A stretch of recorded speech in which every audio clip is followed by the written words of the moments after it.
वीणा, आई अगं आज भाजी करताना बघ, भाजी काय करायची हेच तुझ्याबरोबर. काय कोवळी मिळाली ग भाजी तुला आज? हा? आणि मुख्य म्हणजे आई आज बाजारात गर्दीच नव्हती. हो ना. बरं वाटलं म्हणून सांगू. अगं बघ, विसरलेच मी. तू भाजी आणायला गेली होतीस तेव्हा वीणबाईंचा फोन आला होता. तुझं बोलणं झालं का? बऱ्या आहेत ना त्या? नाही झालं माझं बोलून, बरी आहे तशी, पण जरा काळजीतच वाटली. हा ग. ते मामे भावाचं लग्न जमत नाहीये ना.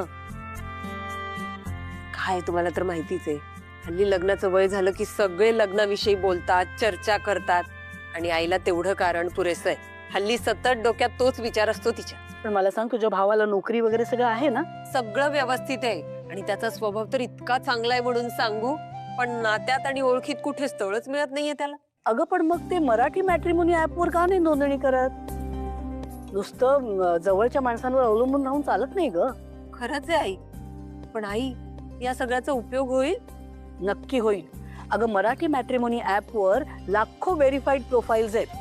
म्हणजे वय, शिक्षण, कुटुंबाची अपेक्षा या सगळ्यानुसार त्या ऍपवर स्थळ शोधणं अगदी सोपं आहे. अच्छा, मग आजच. पण आई, मामाला आणि आईला हे सगळं वापरणं सोपं जाईल का? म्हणजे इंग्रजीत असेल ना ते सगळं ऍप? अगं ऍप मराठीत पण उपलब्ध आहे.